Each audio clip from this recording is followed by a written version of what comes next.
Welcome, friends and fiends, to the Critique Podcast. My name's Kenny, and I'm here with my good friend Godden, and together, as always, we are here to watch and review every horrific, often hilarious episode of the legendary HBO anthology series, Tales from the Crypt. Godden, how are you? Doing well, Kenny. How are you? I'm good, too. I'm happy to be here. Happy to be hanging out here talking about some Tales from the Crypt.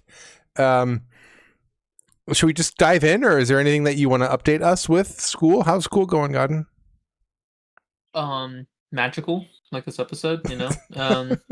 I'm on course. No, there's nothing really to update. It's just like, yeah, I just hope I finish sooner than later, so I don't have to, pay for another semester. I could just call after that. Yeah, let's get you through it. Let's get you through it quicker rather than later. We don't imagine paying for a whole other semester for like one more class, like 4 more units or whatever. That'd be I think they'll actually honor that and just let me just do it. And I think there might be a deadline. Like they'll give me like maybe a couple extra months or so just to see if we can do it. But they won't like actually that might not be a policy you want to play around with. Yeah, no, for sure. No, yeah, definitely. I don't want to see. Yeah. I'm with you on getting that finished up sooner than later. Well, I'm over here getting ready to wrap up my summer. I still have about a week and a half left of summer. So, soon I'll be back at it too with the grind of school. Yeah. But I'll see you though. I'll see you soon. That'll be fun. That's right. Yeah, we got a little vacation plan. We're gonna go get together and do some hanging out. Yeah, I'm looking forward to that too, Godden. Finally being able to see you beyond the screen. The screen. Yeah. Yeah. I got to tell you though, right now, during summer, I have a lot of time kind of left to my own devices, and I've been doing a lot more reading. And I got to tell you, I am rereading the Game of Thrones series. Godden, what do you know about the Game of Thrones? Literally not much. I just know it's a great book, and it was a good adaptation for the show that was just huge. Like what, the 20 teens? Everyone loved it. Yeah, that's all everyone talked about.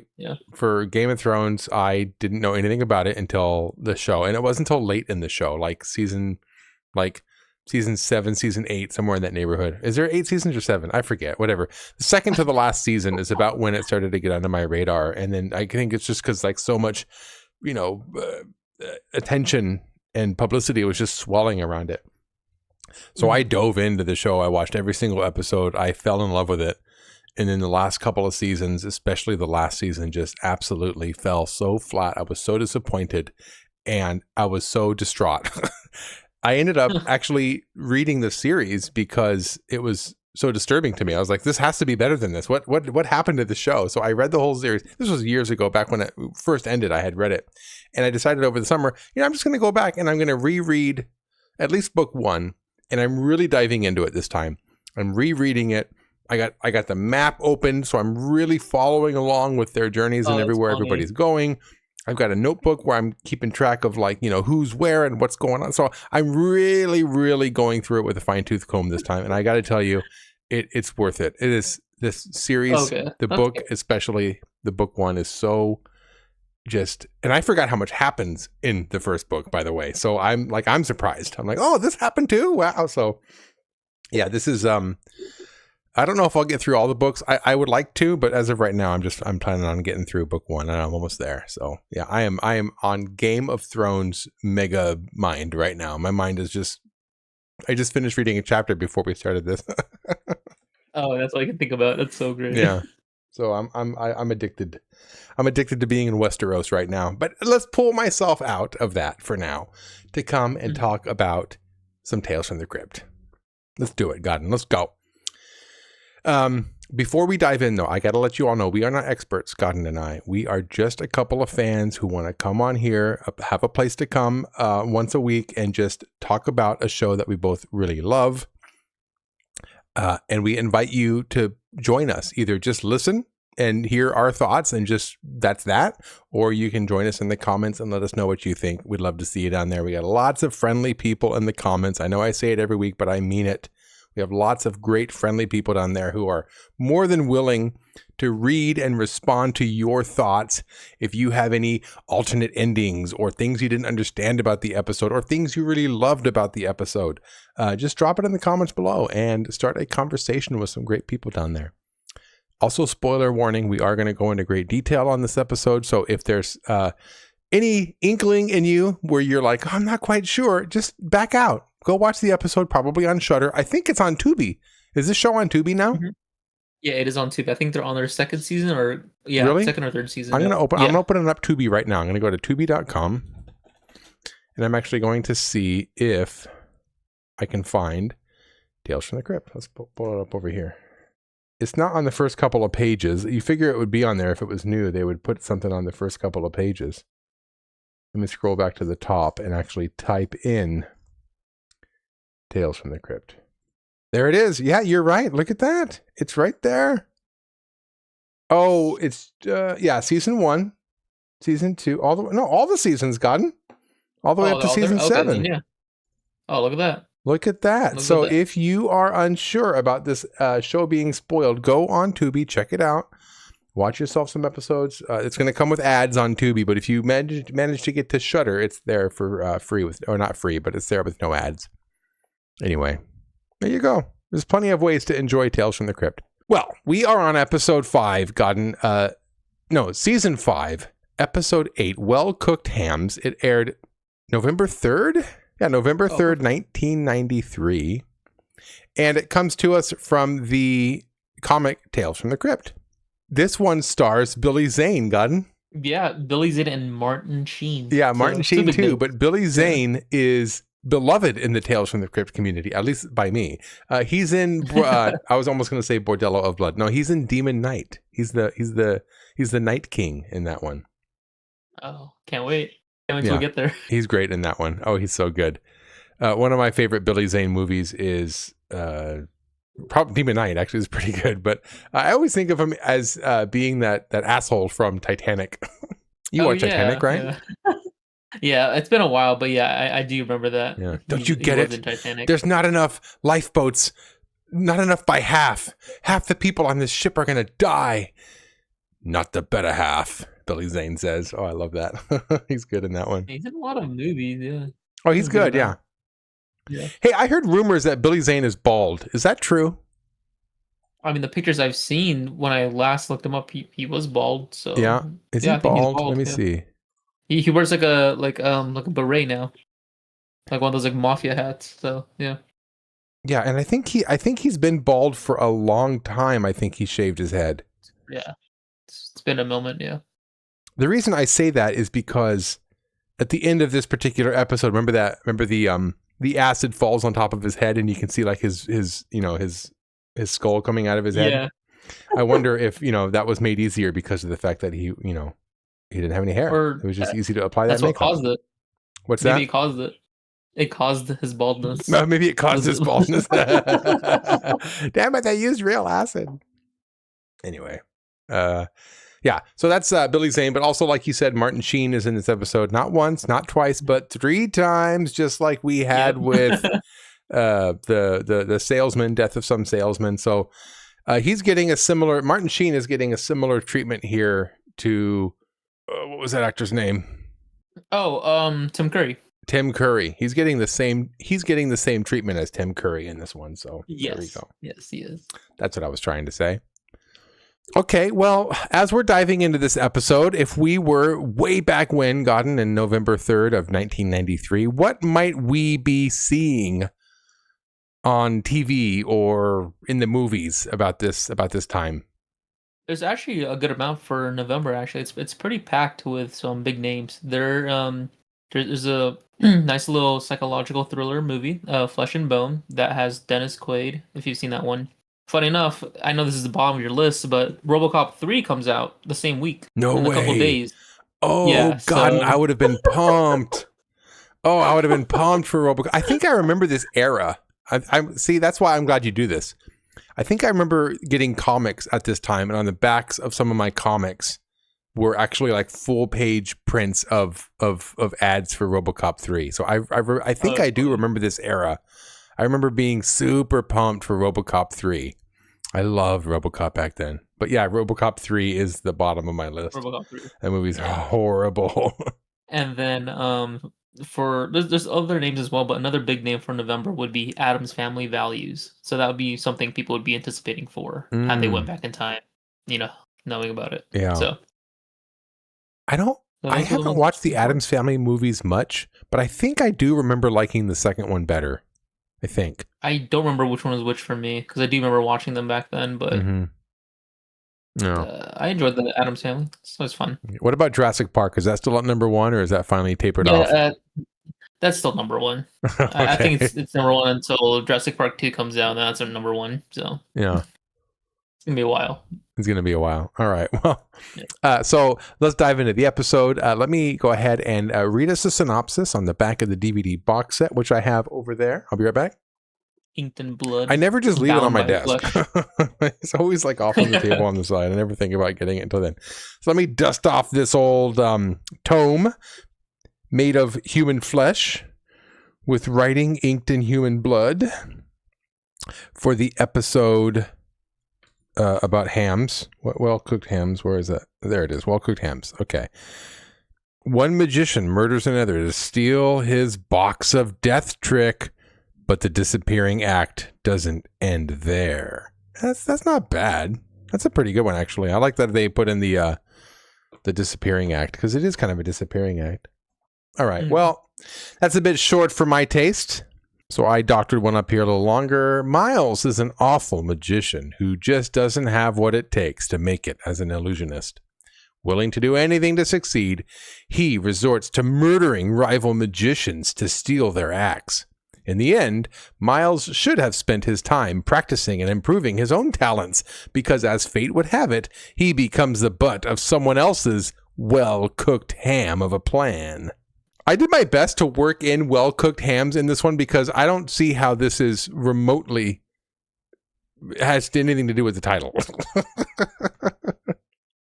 Yeah, maybe it's a dated phrase that you and I aren't used to somehow. A well-cooked ham. Yeah, well. Nope. I don't see it. It's just title of Tales from the Crypt comes up. It's not like it's not a thing. We heard before from a few of our viewers out there. I think Iron Sabbath had mentioned it too, that as long as they use the title of the episode, it doesn't, like, they could just do whatever they wanted. So the title of the episode had to match the comic, but then if they made some changes, then it whatever, like, whatever. All right, Godden. Well, mine's a little too long for you. Godden, you have challenged yourself with coming up with titles that are a little shorter than the box set. What did you come up with? I actually have 2 that keep bouncing back and forth with, so I'll give 2 for like a one-off. Oh my gosh, I was twofer. Stuck between a twofer. Yeah, I was stuck between either calling it Third Time's the Charm or Student versus Master. So. Student versus Master or Third Time's the Charm. Third Time's the Charm for the student or the master. Oh, okay. When you say master, it makes me think of, come crawling faster. Your life burns faster. Okay. Well, you know what? Without giving too much away, what are your general thoughts on this episode, Gunn? I could not separate the same theme with the movie The Prestige. It just always lingered, and it just kept bothering me. It's like, it's just like a rivalry happening, and they're trying to like outdo each other with magic in a sense, and then one is just willing to go further to make sure he doesn't rival anymore, or he doesn't have the competition anymore. So I kind of had that little sense of it. Like, that's the only thing that it was close to. And it's also one of those episodes where it doesn't really feel like a Tales from the Crypt. Like, it could be its own, like, standoff episode for something, or just a short film. Like, it really can just be in its own world. So it was kind of nice to see one of those again. Yeah, I know we usually. I'm sorry. Go ahead. I didn't mean to cut you off. Oh no, yeah. I was just ending at that point, but yeah. Just at the end of the episode, we usually talk about what things this is similar to, and this one is just so blatantly obvious. Yeah, I mean, I've already got that Prestige, ready to talk about at the end, but we might as well just let the cat out of the bag now. This is basically the Prestige, right? It's very, very similar. or I should say that Prestige is basically this because it's very, very similar. But that's okay. It's fine to have movies that have, you know, strikingly similar premises. It's fun to see how different people kind of come up with different angles of attack on how to you know, come at something like this. So I definitely enjoyed it for what it was. And the fact that it's a half hour kind of forces all the story elements to be a lot more concise. So I don't mind. I don't mind whatsoever. I think it's fine. All right. Well, I do like the episode. It's fun. I think the Martin Sheen characters that he plays and the main character, Billy Zane, I think they both do really well. And I think in this episode, more so than other episodes, they're a little out of place, which is kind of what the only gripe I had with this episode, I think, is those characters are in a world that's not for them. Like, they don't match the rest of everything else. I wanted a little more, I guess, slapstick or over-the-topness from other characters, too, to kind of make them match or make them actually look like they belong in there, and they didn't. So I just felt like they're a little out of place in this one. You know how in, like the Carnival Barker from, I think, the second episode, the cat, Damn That Cat, or something like that. What is that one called? Dig That Cat. If he was in this episode, I think it would have been really well, because then he would have had some pop also with all of the actual acts. Because the way we got it now, I just felt like it was a little. Parts of this were kind of drab, I guess, is what I'm getting at. I don't think I'm making myself very clear. What do you want from me? I'm not a professional. Anyway, well, let's get ourselves to the Crypt Keeper intro. In this one here, he's practicing French. He says, Bonjour, kiddies. I was just in the middle of a French lesson. Your pal, the Crypt Keeper, has decided to see Le Mans. Imagine me, a gay scary, sitting in a nice little. Is he saying nice or niece? I have it written nice, but I'm thinking because he's taking French lessons, he might have said niece. Nice little cafe on the Rot Bank, sipping a glass of Chablis. I like that. While I write ghost cards to all my fiends. Or I could say home, or I could stay home and tell you tonight's tale. It concerns an ambitious young magician who wants to expand his horizons in a tasteless trick called well-cooked hams. Were they French in this? I got the sense that the Martin Sheen character was the only one doing accents, and he was doing an accent for somebody who was when we first meet him, he's like German. Then when we meet him the second time, he's like Southern United States. Then when we meet him the last time, he's like British. I didn't really get any French. His assistant was German. Greta. Oh, was she? Okay. Oh, somebody was French in there too, maybe. I don't know. Anyway. You know, the Crypt Keeper can just do what he wants. He just does what he wants, and then he tells us what we're watching. Fine, I'm okay with that. He's going to France to watch the race. Opening panel, we've got the assistant dressed in some very scanty clothing, mind you, and she's looking back at that magician who's being stabbed with the knives or the swords, and you see he's got the acid on his head, of course, because you see the smoke coming off and the blood going down his shirt. I think it's good. It's shocking, and I like it. I dig this one. Godden, what do you think? Yeah, I enjoy it as well. This is one of the panels where I enjoy that it is a scene from the episode, and even just by comic book strip, like, you know, you see it and you're like, whoa, you know, a magic gone wrong. I wonder how that went. Maybe you think, well, because when you look at his head, it doesn't look like it's acid and smoky. You know, for me, it looks like something more supernatural. So maybe he like made a pact with the devil or something and wanted to be good at magic. So that's kind of what I would get face value. But yeah, it's captivating. It's fun. Yeah. I wonder if in front, instead of having that assistant be there, I wonder if they could have had the other magician, Miles, looking like, you know, at us, kind of smiling or smirking. That might have been a good way to have it too. Oh, yeah.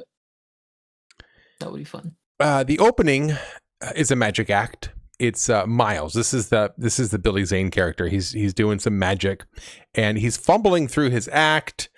things are catching on fire that aren't supposed to be catching on fire. He's kind of fumbling through all of his things, and his wand at one point catches on fire, and I don't think he thinks, or at that point, I don't think it's supposed to, because he kind of shakes the fire off and throws it at his assistant. She burns herself on the wand and drops it, and she storms off stage. And does he even pull off the magic? Oh, he does. This is where he pulls out the flowers, and even they catch on fire. Is that this part, or is that the next part? Yeah, I think that's what happens. Yeah, I think he did pull out the flower there, because, I mean, this whole sequence is just him fumbling. So it's like he was like very, very amateur like. Yeah. So it was just interesting. There's a couple of times when he's doing magic, and at least one or maybe twice. I don't remember if it's both times or just once, but he ends up pulling out the flowers, and they catch on fire. He throws them down and steps on them. I'm not quite sure if it's the first time or the second time through his act, but yeah, this is our main character. He's kind of a fumbling idiot, and I don't know why. I guess he likes magic, but he's no good at it. Kind of reminds me of what's his face from the What's the Name episode, the ventriloquist dummy. Remember how he wants to be a ventriloquist, but he's awful at it? Yes, that's actually a funny one. I do remember that one. Yeah, I just don't know why people would. I guess it's just like an open mic night, maybe, and anybody can get up there, because how is he selling tickets? This guy's terrible. He sold 3. There's like 3 people in the crowd. There's 3 people there. Well, then we go to backstage, and he's actually arguing with his assistant, and he's terrible. He's terrible, and he's taking it out on everybody else. Miles ends up firing her, and she says, "I quit." And he says, "Well, I fired you first, so there." So she leaves, and oh no! Before she leaves, she notices that he's wearing a necklace, and she says, "That's Zorbin's necklace. How did you get that?" And he goes, "Zorbin gave it to me." And she questions him. She goes, "He would never give it to you." And then he goes, "Well," and then it just appeared out of thin air. So I like he's running with the magic shtick. I kind of like that. She actually at this point accuses him of stealing it from Zorbin, and he says, "Yeah, I did it. I killed him." And so she storms off, right, saying, "I'm going to call the police." When she leaves, Miles actually walks up to a portrait of Zorbin and basically says, "Where's the magic?" Because I guess Zorbin wore this necklace, so now that he's wearing it, he kind of wants that magic. So he goes up to the picture of Zorbin. "Where's the magic?" he says. And at that moment, a mysterious figure peeks in through the window behind him, and then also as the assistant's leaving, she gets stopped by this said mysterious person. So, there's something kind of creepy going on. Godden, what do you think so far? When I first watched it, it was very interesting. That he just seems desperate, and he just sucks at magic. Realistically, I'm not sure if he's been doing this for a while, because it didn't seem like he did. It just seemed like he just was just really new at it. But as the story progresses, you kind of get the idea that he's been at it for maybe a couple years or so, and he's just no good.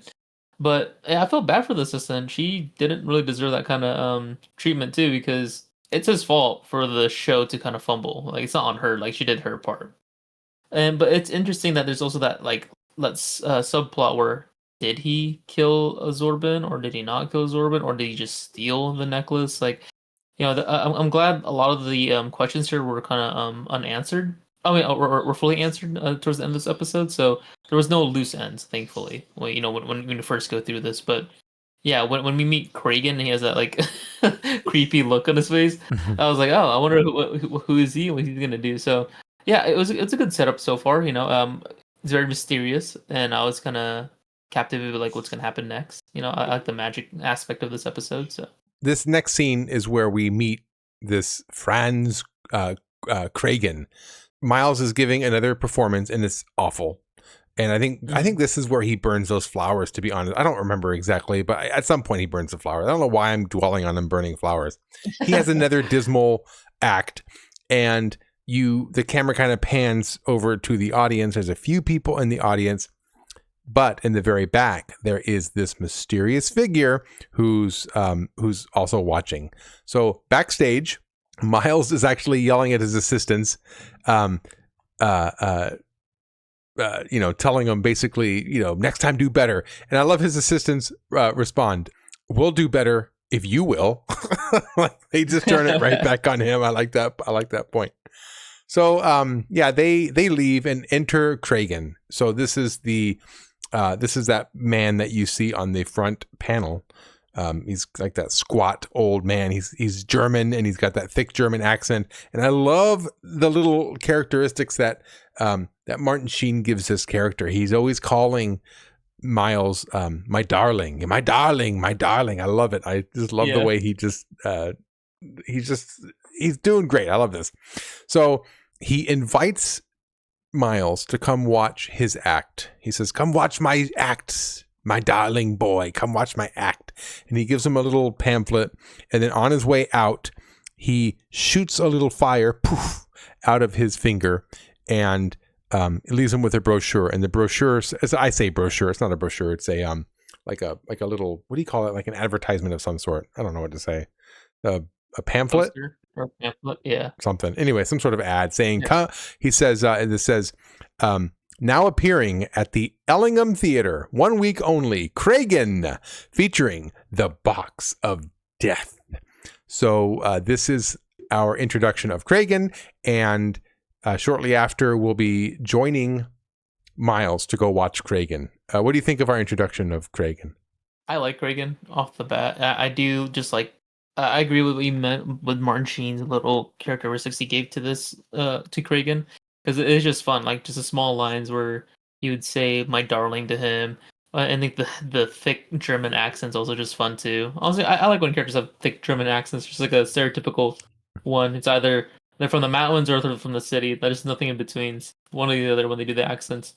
But yeah. I mean, I wanted to know more about Kragen. I think this next scene is the only time we kind of. Oh, I guess. A scene and a half is the only time we get Kragen. That's the end of it. But I would like more Kragen realistically for this episode. Yeah. His scenes do kind of come and go quick. Now I gotta square with you on this. I gotta be honest. I'm always honest with you people. Okay. I gotta be honest. I did not realize this was Martin Sheen. I knew Martin Sheen was going to be in the episode, and I was kind of waiting for him. I wasn't expecting it. So this part was lost on me that this was actually Martin Sheen. So I was still waiting for Martin Sheen. I'm such an idiot. Okay. So that did kind of make the twist at the end that much more exciting though. Cause I didn't, once the twist happened, I was like, oh, that's what was going on. So as of right now, I'm still waiting for Martin Sheen. I was waiting for Martin Sheen as Martin Sheen. I wasn't waiting for him as like this made up character. So, so we'll have it at that. So, this is where we get the performance of Kragen and the box of death. So basically he is using the box of death to prove that death itself is an illusion.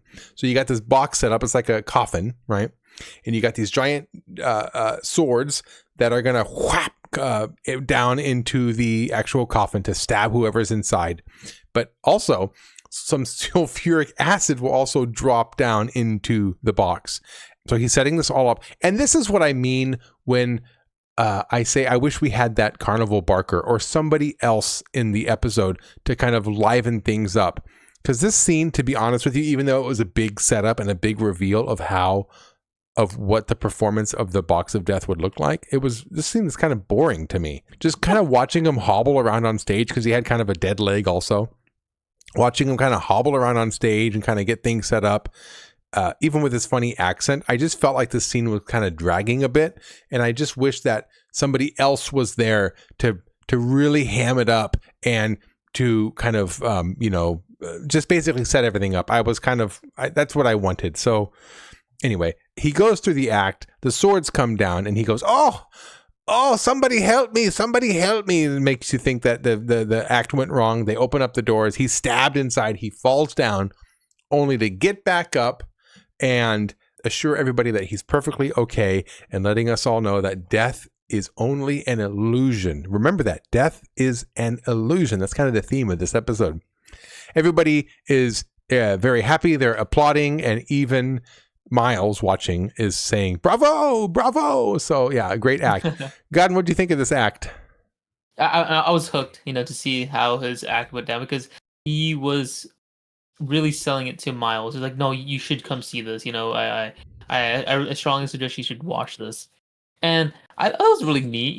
He was a very good showman. Realistically, like he knew how to emphasize in certain emotions and really sell the fact that he was hurt or the act went bad in some way because the lights went dark and everyone was just screaming in the audience. It's like, please, I implore you to be seated. Remain at your seats. He's like trying to get the audience back and just relax for a second, just to show them, like, hey, it was all part of the plan. It was all part of the trick.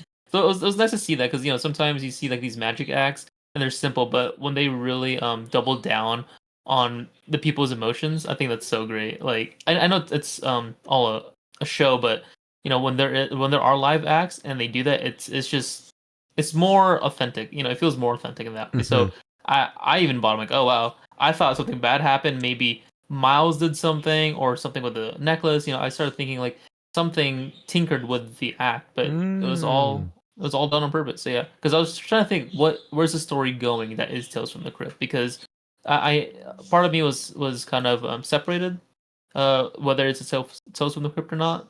But I was like, there has to be something. There has to be an element here that it's still Tales from the Crypt. But it's just a twist at the end, realistically. Yeah. So there wasn't really much else. So yeah, it was great. It was a great show, great event, as they said. So Well, that brings us to backstage where Miles and Kragen are talking, and Kragen or Miles is basically, just telling him it was great. It wasn't a performance. It was an event.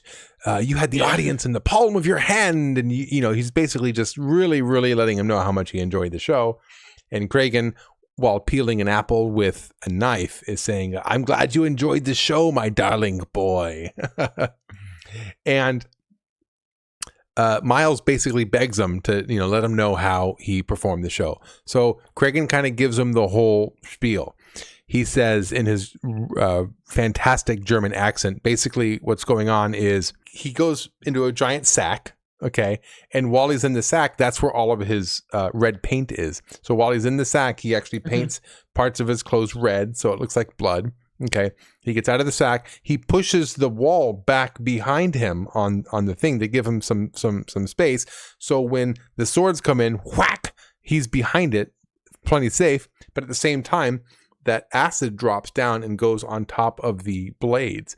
So when he goes back into position and leans up against those blades, the acid eats through his clothes and he's able to look like that he was stabbed. When the doors open, he looks like he's been stabbed. He falls down and then he gets back up and everything's fine. That's basically how the show works. And while he's telling this to Miles is standing in front of a mirror. I love this scene, by the way. And you can see from behind and through the mirror that Miles is reaching for a knife and hiding the knife behind his back. And that's where Kragen stops and he goes, "What are you doing, darling boy? What are you doing?" Right? And he's like, "Nothing." Miles at this point stabs Kragen. And Kragen falls down dead. And I love this. This is one of my favorites. There's a few really, really standout moments, and this is one of them. He falls down, and Miles is up there holding the knife. He's like, he looks at the knife, and he goes, "Ta-da!" I love that moment. I think Billy Zane had a lot of good little one-liners in this, too. What'd you think? I was surprised he was actually sharing his secrets with him. Because they usually are more secure about sharing that trade, and I don't understand why, but maybe just to help out I almost said Billy Zane, but Miles. So I just kind of brushed over like, okay, whatever, he's just gonna just share them from one magician to another, and maybe there's like just a code that that's going beyond me. And I also don't understand why he would just kill him too. Like it seemed like he was getting free information anyways. Like what if anything, it'd be worth his while to keep him around, maybe fully, steal his axe, write it down, perfect it in some way, but he just said it once and he's killing him? Like what if he forgot crucial stuff or something? Like I don't know. It was just so sudden that that's just kind of the turn of events because it didn't quite make sense to me why one was willing to share and one was willing to get rid of him after he shared. I feel like if you want to, I don't get ahead, you want to, I guess, exploit that kind of a value realistically. So, but apart from that, it was funny how he, decides to kill Kragan, with his old Tada bit. But when he twists the knife, that's when I realized, like, oh, he definitely killed Zorban, because if someone were to, commit murder or crime for the first time, usually they don't like try to make sure they're dead or really instill a lot of damage. A stab is usually like a deep stab, because he went for the heart or the chest and he twisted it. So I'm like, oh, this isn't his first. This isn't his Oh, I first didn't time. notice the twist, He's definitely Godden. done this. So when I noticed that portion, it made me think. I'm like, if he killed him and he's gonna steal this act, maybe that first act he did, he stole as well from Zorban after he killed him, but he couldn't do it correctly. It wasn't Smooth who's fumbling it because it wasn't his originally. He stole it from somebody. So I'm like, all his acts were just stolen at this point, and that's why he looks bad, because it was never his. He never like had the essence of making it his own. So at this point, I'm like, okay. I that's when I start putting the pieces together. I'm like, okay, well, he's gonna steal the box of death. It's gonna buy him back. Like that's how it's gonna. There's no way. There's no other way. Like I'm like, I got it, but I got to see how it goes out. So I was pretty much already set. Like that is what's gonna happen. So Yeah, it was pretty much. I didn't realize that he had stuck the knife in him and twisted it. Oh yeah, that's brutal. Yeah. So the next scene brings us to we're basically at like the backstage before the show starts, and Miles and his assistants are both like marveling at the sound of a full house.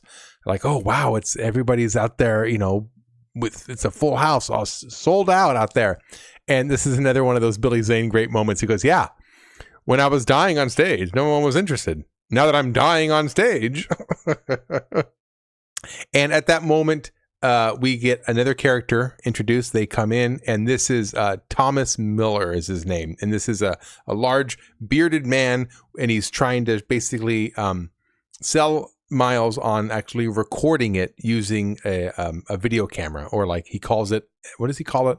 His moving picture camera or something like that. So when he walked in and he starts delivering his lines, this Thomas Miller character, I was like, oh, there's Martin Sheen. Now I see. So this is where I thought, okay, this is Martin. For some reason, I was not connecting the dots on this one. I think I was on autopilot when I was watching this one. I wasn't really banging on all cylinders because I did not notice that Kragan was Martin Sheen. But this Miller guy, I saw, okay, there's Martin Sheen. There he is. So basically he walks in and says, hey, I've got this moving picture camera. I want to, record your show and basically be able to play it anywhere for anybody.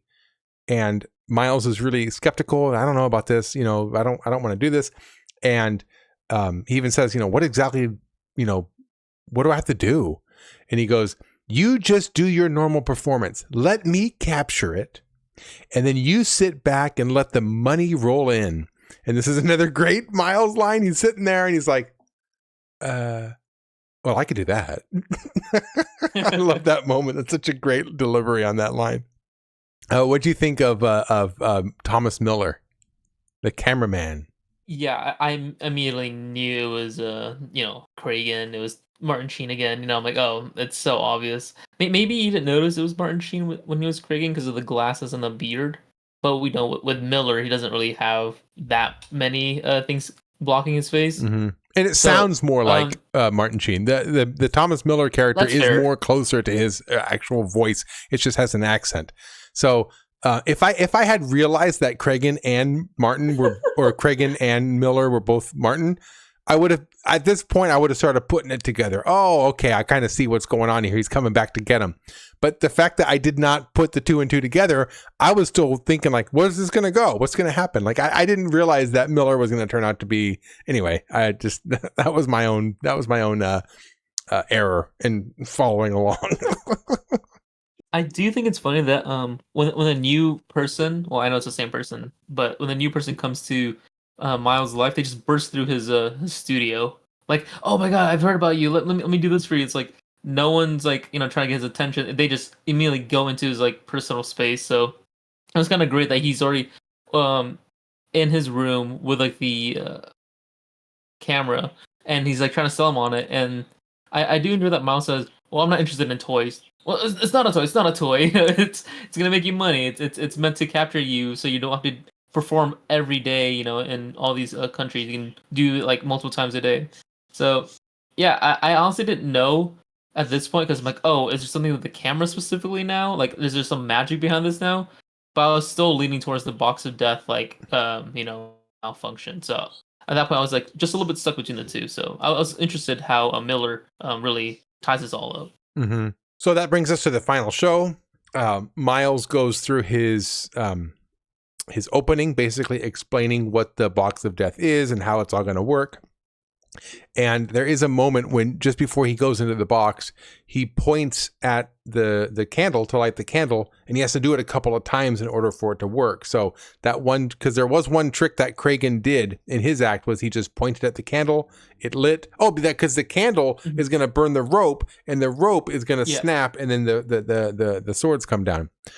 So when Miles tries to do the same thing, he has to do it a few times. So even still, even if he has all this magic just given to him, right? Not quote unquote given to him, but even stealing all of these acts, he still can't get through it flawlessly. Like he's just a bad magician. He's a bad performer. So he has to do it a couple times to get the fire lit. He gets in there. He's everything set up. He gets ready to go, but by the way, while he's doing all of this, I love you get a few shots of the crowd and you see Miller actually recording. And I like those moments where you just kind of see him silently in the back, just recording. I do like those moments. But while he's getting all set up, you see a mysterious person come into the act, and they put in a couple of blocks behind the box of death. So when he gets out, he can't push it back.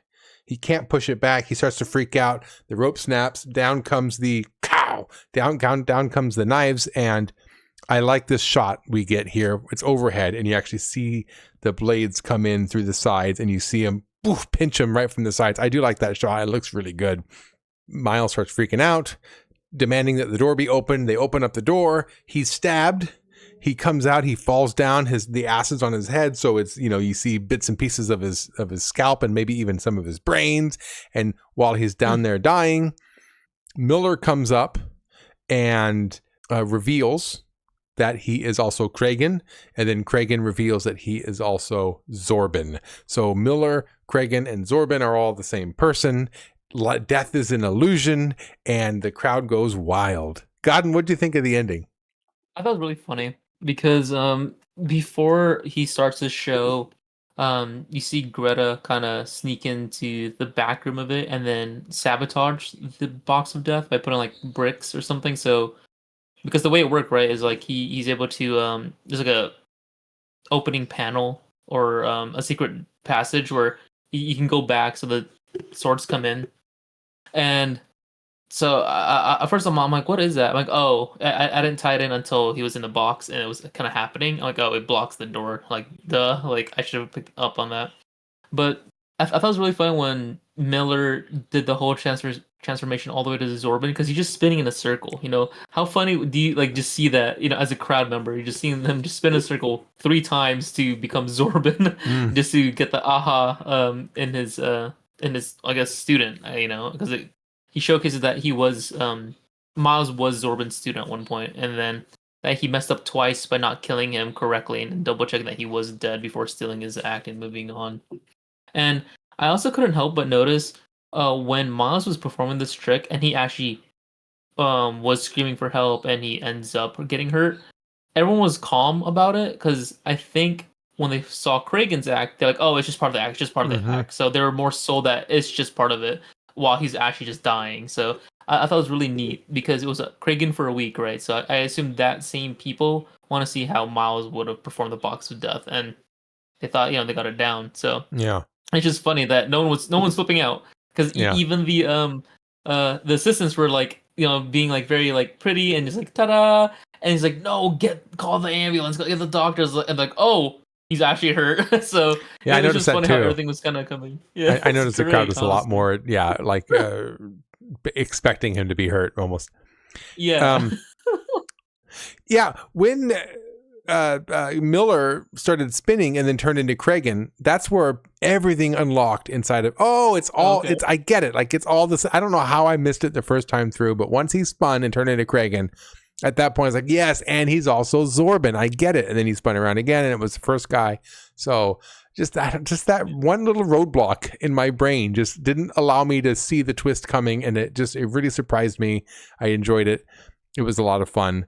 Yeah, it was good. It was good. Well, let's come to the Crypt Keeper outro. He says, poor Miles, just when he's ready to take the hacked on the road, he ends up on the Silver Scream. Still, I think he deserves another chance to get it right. You know what they say, if at first you don't succeed, die again. As for me, kiddies, I'm just about ready to go. Got my passport, my itinerary, and my ticket for the Concorde. All I need now are my shots. The Crypt Keeper pulls out a gun, and this is something you could not do today. Puts the gun into his mouth and pulls the trigger, and he says, ain't travel a blast? Yeah, I was surprised to see that Crypt Keeper pull that stunt off. Oh, one thing I did want to talk about. I moved on too soon from the finale of the episode. Yeah, if Miles pulled it off and he pulled the show off well, and then he went back to Miller to talk about the camera and the video, he probably would have just killed Miller and just took the video for himself and just made all the money. So he would have just kept going. Probably. Yeah, he would. It would have just been a spiral. That would have been fun to see too. Like 3, 4, 5, 6 levels of different characters that Martin Sheen can come up with on this one. That would have been kind of fun. Then at that point he'd be spinning for that many times, and I think at the end when we finally get it, yeah, he would just be spinning through all the characters that he played. Oh my gosh. Overall, the idea of these dueling magicians, the prestige, right? We were going to talk about that to begin with, but this is basically what's going on here. The Illusionist, which, have you seen The Illusionist? Because I have not. Yeah, I have. That's with Edward Norton. It's a good fun one. Okay. Yeah. You know what this also kind of made me think of is that show Penn and Teller Fool Us. You ever watch that one? That is a good one. Yeah, that is fun to watch as I well. love that show. I love that show. So it's safe to say that Miles fooled no one, and Zorban fooled everyone. Yeah. Yeah. Zorban got everyone. Yeah, I'm a big fan of Penn and Teller as well. When I was in Vegas, I went and watched them perform live, and there you go. Yeah. On my way out, they actually, at the end of their show, they run out into the lobby. So everybody's on their way out. You could say hello and you can visit them, and they're very, very nice.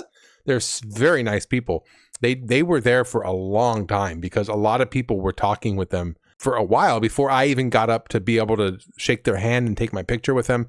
And I talked to them, and they were super nice. And Penn and Teller both were very talkative people, both talkative guys, because I know Penn, right, is the big guy. He's the one who does most of the talking on stage. And then Teller is kind of the silent one who just kind of stands there. But no, I chatted with him. I said, hey, I love your guys' acts. I love you. Oh, thank you so much. We really enjoy it. They're super nice people, very nice people. So yeah, I enjoyed meeting both of them. Can you think of any other movies or TV shows that have like that feature magicians or magic in some sort? Just the 2 Tales from the Crypt episodes. The ventriloquist dummy and then the Chucky one. That's about it with magicians in a sense. What was that one? No, the Prestige is I mean, there are some, but they don't tie with the same theme. Like there is Now You See Me, right? But that was like more like they were doing heists and using their illusion skills to get out of stuff. But specifically with magicians kind of having a rivalry, no, not really. Yeah. There's that one episode too with what's his name? It started with a Z as well, but he would he got killed by the gorilla. He was kind of a magician in a way. Because he can read minds. Oh, like Zambini. The great Zambini. So, the one that plate licker. Yeah. Yeah. Yeah, oh yeah, there was that one as well. Okay. And then what about Harry Potter? Yeah, there's Harry Potter. They're technically magicians, They're always fighting. So. And then there's the idea of one actor playing many actors. Of course, we've already had Death of Some Salesman with our good friend Tim Curry. And then there's also Eddie Murphy, right? With Nutty Professor. And right, he's done plenty of movies where he's got, just one actor playing multiple characters. Can you think of anything else? I know we kind of already talked about this last time when we did Death of Some Salesman, but is there any other where one actor plays multiple people? Yeah, there's Tyler Perry. He does the Medeas. That's right. The Medeas. It's kind of I don't know. I mean, I'm not the biggest fan when they just have the 5 characters in one. I guess there's also Austin Powers, right? He plays right, yeah, Mike 2 Myers. or 3 more. Yeah. And then there's the premise of, wait a minute, I killed you, right? Where you kill somebody, but then they end up being part of the twist at the end. Mm-hmm. My mind always, for those types of movies, goes to GoldenEye. I think it's just because I happened to watch it at that perfect time in my life when it just kind of cemented itself as being one of my, core memories of movie watching. So 006 in GoldenEye blows up at the very beginning, and at the very end, it's revealed that he is the villain. So I always think of 006. Yeah. And RoboCop, right? Yeah. Wait a minute. We killed you. Dead or alive. You're coming with me. And then that kind of cues in, what's his name? Emil. that RoboCop's still alive. So you think of any other movies where, right, someone's supposed to be dead, but then they come back for the twist? Funny enough, The Prestige. That's one of the plot points. I'm not trying to beat it up, but yeah, that is one of them. There's actually one movie I remember watching when I was younger, and to this day I've been trying to figure out the title, because what happens was it's like a gritty thriller. He ends up in a prison. It's like his bunkmate, and the bunkmate kind of has this crazy plan to get them out, and basically the plans go wrong and he dies. And so when his bunkmate died, he continues with the rest of the plan because it does help him escape. And he ends up dating his wife and stuff like that, and his friends. And then it isn't. And at the end of the movie, you realize he faked his death on purpose because he knew he was gonna get backstabbed by his bunkmate anyways. And then he pretty much I think he kills him at the end, but he tries to prove this with see, I knew you were gonna do that. I knew you weren't trustworthy anyways. But for the longest, I don't know that it was an early 2000s movie for sure. It's one of those timepieces. So that definitely comes to mind, but I don't know the title. Okay. Yeah. If you're watching at this point, comment down below. What is that movie? I don't know that movie either. Help me find it. I'm thinking of a Prison Break, Shawshank Redemption. No. Yeah. I know it's not bad, but yeah. All right. Well, let's come down to scores, Godden. Let's rate this actual episode. I'm gonna need some time to think about the ranking of the episode. I'm thinking it's not a 5 for me. It's a good episode. It's not a 5 though. I'm thinking around a 4, but is it going to be a little bit more than a 4 or a little bit less than a 4? I don't know. I'm stuck on it because some of the parts of this episode feels kind of boring, and the 2 main characters just feel so out of place. I don't feel like the episode flowed very well. That's just the sense I got. Whenever Martin Sheen or Billy Zane weren't talking, I was like, come on already. I guess I wanted more people to be kind of silly or fun in some way. What do you think, God? What are you leaning towards on rating this episode? Yeah, I thoroughly enjoyed this, honestly. The only issue I had was the fact that he was just so ready to kill someone for their act instead of, I feel like it just make more sense to get more out of it. So that just might be his only character flaw. For Martin Sheen's character, with him sharing it, it's because he was, leading him on so he can actually get the big twist. So that my only issue is just him killing Cregan that early, really. But yeah, it's just simple. It's straight to the point. There really wasn't any loose ends, so I was happy with it. So I'll give it a flat 4. Yeah, okay. 4. I don't know. I don't know if I'll do the swords for the box or 4 bunnies from a hat. Oh, 4 bunnies from a hat. Yeah. Whatever you want. What do you want to do, God? And I'll put it in the books. I'll do the 4 rabbits from the hat. Yeah. 4 rabbits from a hat. Yes, I do keep track of what we use. I'm gonna go I'm going to go slightly less than a 4. I'm going to go 3.75. Just so we don't have a matching score. I think it's not quite better than a 4, but I'll go 3.75. 3.75 darlings. Oh, that's good. My darling.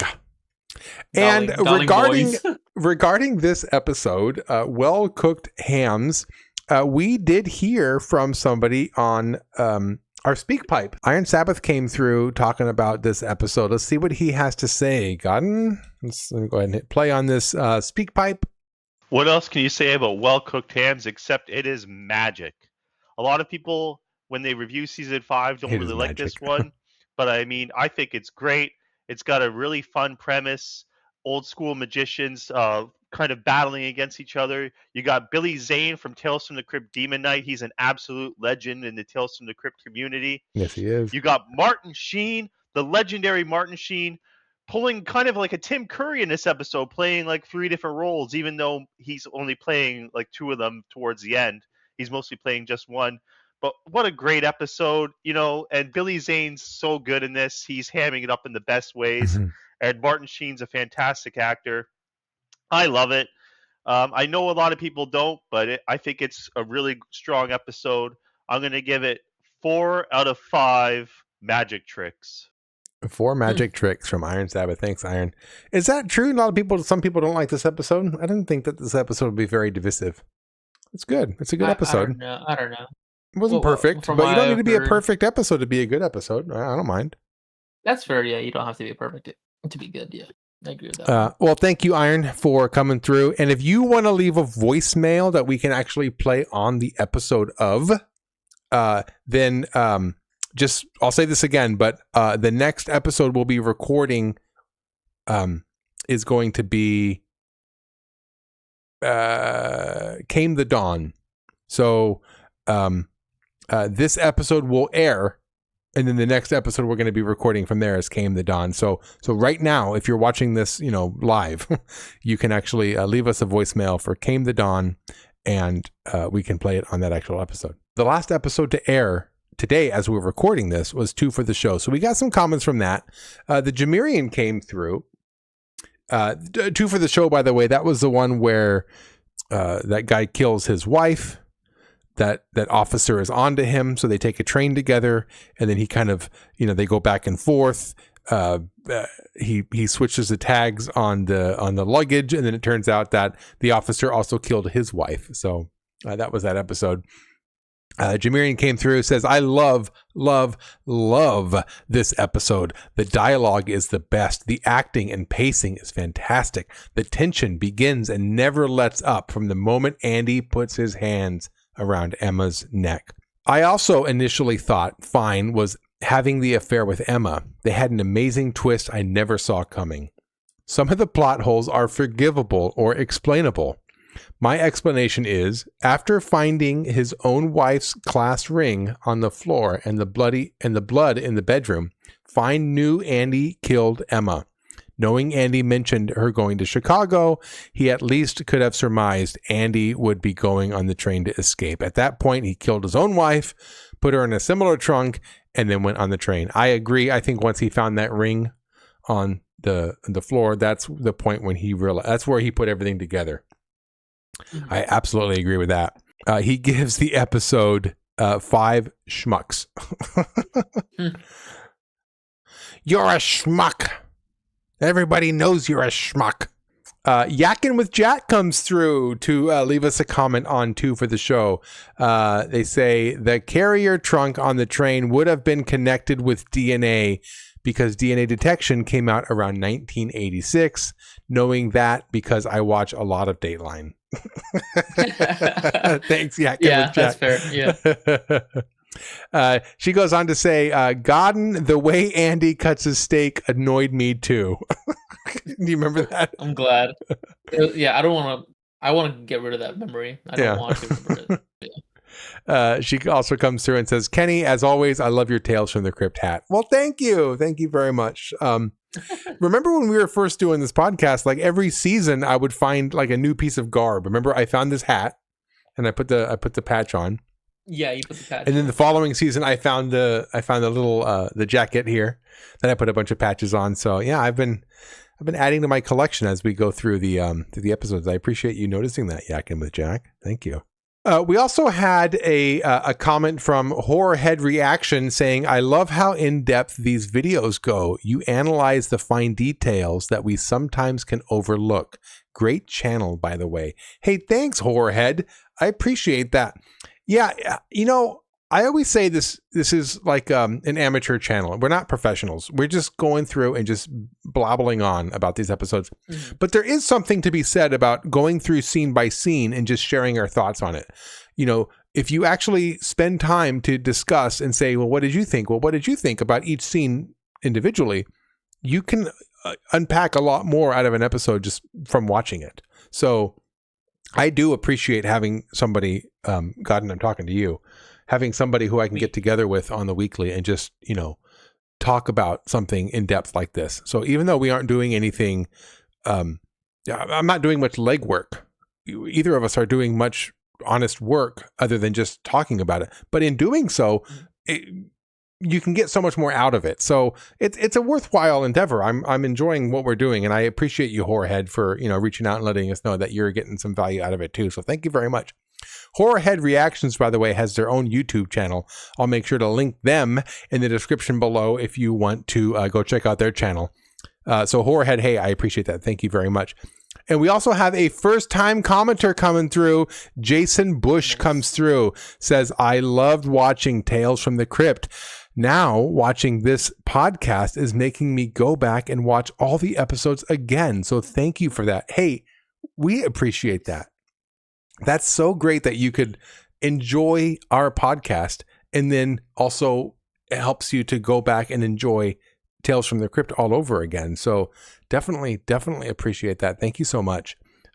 We are on our way to continuing to build such a fantastic community out there. So we appreciate you leaving comments down below, letting us know what you think of the episodes, letting us know what you think of us, and just sharing your comments down below. And I mean it. I mean it when I say we have such friendly, great people down there.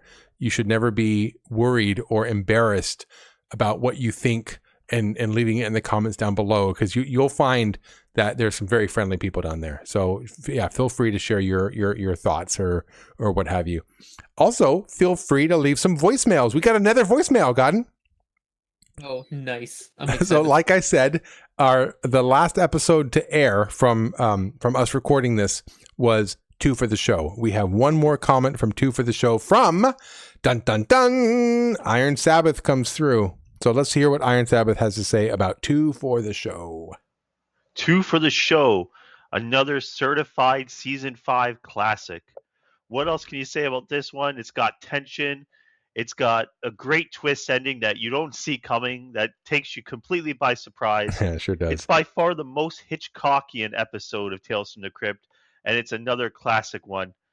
Vincent Spano, who plays the officer in this episode, he'll go on to direct an episode later in season 6 called In the Groove. Not a great one, but still an interesting fact. And what else can you say about this one? Another classic from season 5, once again proving why it is the best season of Tales from the Crypt. And I'll go 4.5 out of 5 class rings. 4.5 class rings. Yeah, I'm glad that Iron mentioned it's very Hitchcockian. He had mentioned that before, and I forgot about it until right now. It is very Hitchcockian because just the dialogue and the long scenes of just kind of, does he know? Does he not know? Kind of back and forth like that. So I did like that about that episode as well. All right. Godden, any last thoughts before we move on? We're going to go into shoutouts next. Watch your Tales from the Crypt and, AMC or Tubi. Make sure you get your daily dose or your weekly dose. That's right. Get your fix. Get your Tales from the Crypt fix. Well, let's move into shoutouts then. Hey, TheJimiRyan and Iron Sabbath are both long-time watchers and commenters on this channel. We appreciate you very much. You also have a couple of YouTube channels out there, so we're going to link them in the description below. That Horrorhead Reactions, I'm going to link him down below. Thank you very much for the comment. everything that I typically mention is going to be down there. I'm going to include one more, Godden. I got one more shout out to give. Okay. Remember in the beginning of this podcast, I had mentioned that I've been doing my reread of Game of Thrones. Well, there's a Game of Thrones podcast out there, Godden. Oh yeah. Bend the Knee podcast is they go through chapter by chapter by chapter, and they basically talk about, they give you a brief summary of the chapter, but then they talk about how things that happen relate to other things from other chapters. So it's a godsend to me because like I said, I'm going through this with a fine-tooth comb. So what I don't see on my own, they point out, and it makes this reread through so good. It is a reread podcast though. So if you're not familiar with the books or you want to read the books on your own, don't listen to this first because it's going to spoil some stuff. If you have only watched the show Game of Thrones and you think, oh, I got this, I'm going to read the books and it's fine. No. Season 1 is pretty similar to the books.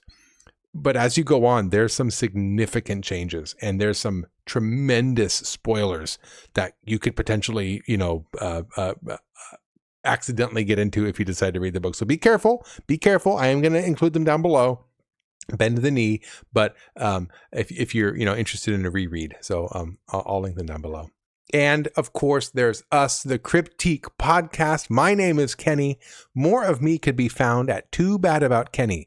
That's TOO, Bad About Kenny, and the number 2, Bad About Kenny. If you're really that curious, just YouTube or Twitch the name Too Bad About Kenny and see what you find. Just see what you find. Godden, how about you? See what you find. For me, just on Twitch, I'll play games if I'm online. At UAPP06. And like I mentioned before, yeah, if you just want to support me or talk about the podcast or anything in between, I'll be there. I'm there to be chatty. And also our Cryptiquers to just ask more questions and any other further engagement with me and Kenny and updates. A couple last things before we go. Our next episode is going to be season 5, episode 9, Creep Course. If you're watching along, you want to watch that episode before we get there. If you are interested in leaving a voicemail on SpeakPipe, this episode will air right before we get ready to record Came the Dawn. I hope that makes sense to you. So if you want to leave a voicemail and be part of the podcast for that particular episode, leave a voicemail for Came the Dawn. It's episode 10. Or if you just want to watch the episode and be ready for it by the time we talk about it next week, you want to watch Creep Course. I hope that made sense to you. Godden, did that make sense to you? Good luck to them. It made sense to me. If you can't figure it out, don't bother. Okay, just get ready for our episode next week. Well, we hope you had a great time, kiddies, and remember, wherever you may go, whatever you may seek, we'll all get together same time next week.